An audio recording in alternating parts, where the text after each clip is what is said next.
it's disappointing, you know, that it doesn't go both ways, or it hasn't gone both ways. But we also can't allow that to consume us, right? Like, we've got to be able to play through that. We've got to be able to control the things that we can control. You know, I felt like at times our late game execution was good, and I consider most of the latter half of the fourth quarter, because it was a tight ball game. We're still not recognizing our mismatches. You know, I felt like AB had plenty of opportunities. We could have gotten her touches down low, and you know, we had some turnovers, key turnovers. We settled at times. You know, we fought, but we can't dig ourselves a hole from the beginning. Yeah, Caitlin talked a lot about, you know, the defense kind of being iffy, especially in the fourth quarter when you guys were up 12 and then Liberty went on a 16-2 run. Just what did you see during the Liberty's run that kind of you can take to fix? Well, the best transition defense is offensive execution, right? And we had a couple of turnovers and a couple poor shots that led to runouts and led to runs. And I have to do a better job of using my timeout sooner. You know, oftentimes you get caught in this, you know, it's going to be a tight game. You want to keep them for the end of the game. But I should have used one sooner. And we have to do a better job collectively of understanding that individually we don't have to make the play that stops the run, or the play that turns the tide, the play that starts the run. We've got to continue to do, you know, what allowed us to be successful in the third quarter, and that was ball movement. That was playing 1-second basketball. That was player movement, and making the easy play.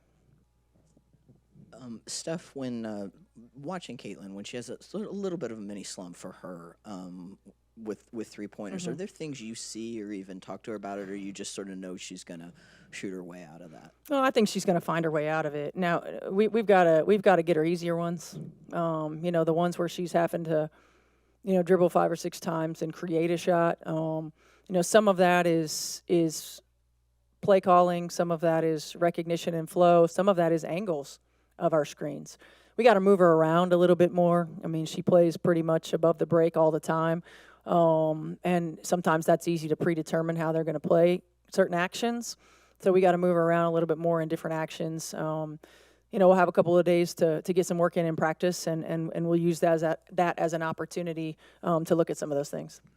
Coming out of the timeout there, I think 36 seconds left and the score tied at 88. Were you looking for something moving towards the basket there, or were you happy with Caitlin taking the three? Yeah, I mean, we were looking for something going to the rim. And, you know, I think we got a switch on the ball screen and probably could have looked for AB. You know, I think collectively this is part of our growth process, is recognizing. We had a lot of mismatches and switches, recognizing it, and then you can't get so hyper-focused on it. It's got to be able to happen naturally, but recognizing it, communicating it, you know, I felt like we missed an opportunity there. Was there a moment there at the end of the third quarter, beginning of the fourth, when you're up by 12 points, that you start to feel everything's clicking and we can put these guys away, and you might be up here right now talking about a win? No, I think the moment was when we were up 12 was more like, hey, you know, we've got to continue to do what got us here. We got to move the ball.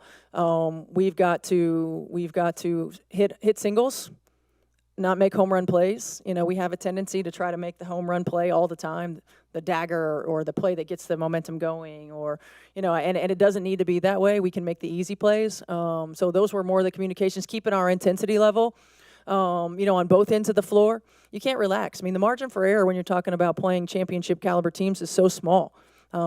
Digging ourselves a hole early, allowing them to shoot 64%, running into every screen like we were screen magnets. I mean, we can't have that. Not if we want to compete at the highest level. We'll have it sometimes because good offense beats good defense, but we can't have the breakdowns that we had.